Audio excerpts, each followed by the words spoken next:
Supreme court में 4 अगस्त को एक फैसला सुनाया गया जो कांग्रेस के लिए संजीवनी से कम नहीं है। सुप्रीम कोर्ट ने मोदी सरनेम से जुड़े मानहानि केस में राहुल गांधी की 2 साल की जेल की सजा को खत्म कर दिया।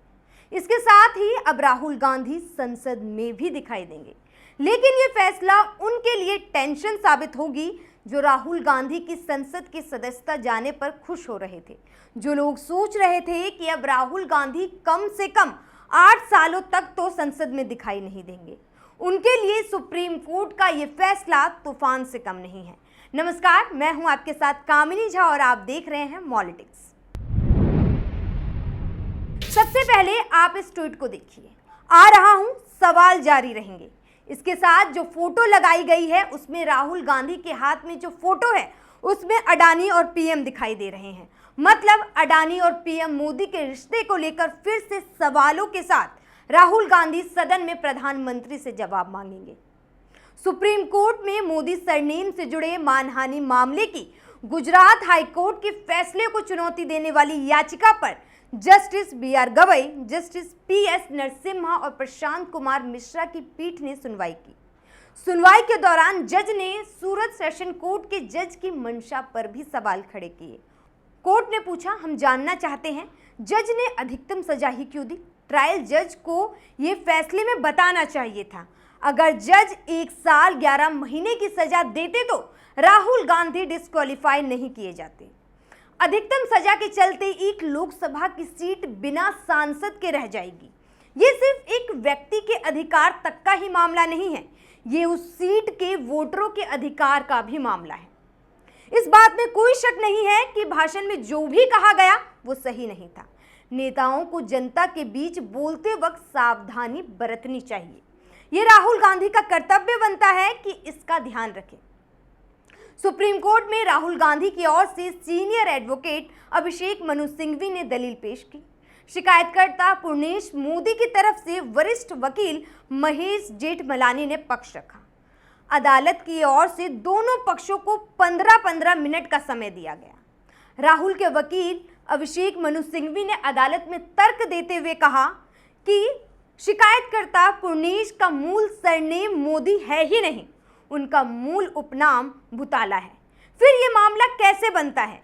सिंघवी ने कोर्ट को यह भी बताया कि राहुल ने जिन लोगों का नाम लिया था उन्होंने तो केस नहीं किया है। उन्होंने कहा, ये लोग कहते हैं कि मोदी नाम वाले 13 करोड़ लोग हैं, लेकिन ध्यान से देखा जाए तो समस्या सिर्फ बीजेपी से जुड़े लोगों को ही हो रही है। इस मामले में मानहानि की केस की अधिकतम सजा दी गई है। इसका नतीजा ये होगा कि राहुल गांधी 8 साल तक संसद में नहीं जा सकते हैं। उन्होंने शीर्ष अदालत को बताया, हाईकोर्ट ने 66 दिन तक आदेश सुरक्षित रखा। राहुल लोकसभा के 2 सत्र में शामिल नहीं हो पाए। राहुल गांधी मानहानि के मामले में शिकायतकर्ता पुर्णेश मोदी की ओर से सीनियर एडवोकेट महेश जेठमलानी ने कहा कि पर्याप्त सबूत हैं, राहुल को 2 साल की सजा हो सकती है। जेठमलानी ने कहा कि CD2 में राहुल के भाषण को प्रमाणित वर्जन है। चुनाव आयोग के निर्देश पर जिसकी रिकॉर्डिंग की गई है वो गवाह है।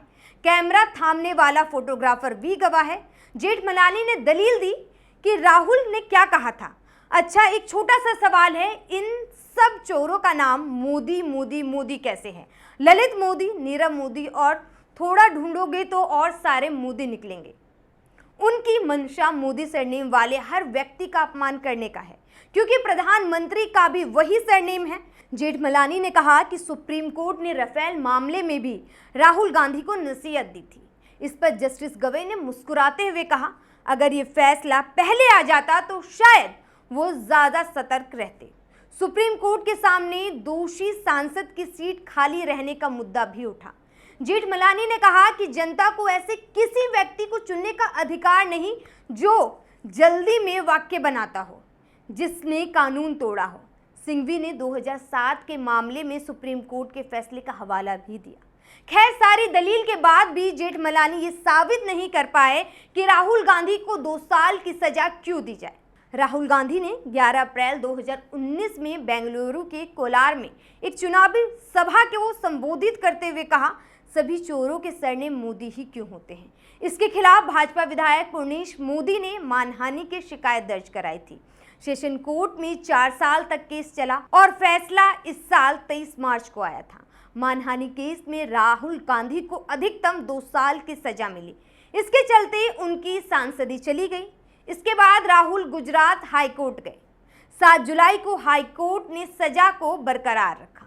इसके बाद राहुल ने हाईकोर्ट के फैसले के खिलाफ 15 जुलाई को सुप्रीम कोर्ट में इसे चुनौती दी। सुप्रीम कोर्ट में तीसरी बार यानी 4 अगस्त को जब सुनवाई हुई तो सुप्रीम कोर्ट ने 2 साल की सजा के फैसले को पलट दिया, जिसके बाद राहुल गांधी फिर से सांसद कहलाएंगे, संसद में दिखाई भी देंगे। कांग्रेस इसे सच्चाई की जीत बता रही है। आप इस फैसले को कैसे देखते हैं, हमें कमेंट बॉक्स में ज़रूर बताएं और इसी तरह की तमाम खबरों और वीडियो को देखने के लिए आप हमारे YouTube चैनल मॉलिटिक्स को सब्सक्राइब कीजिए। नमस्कार।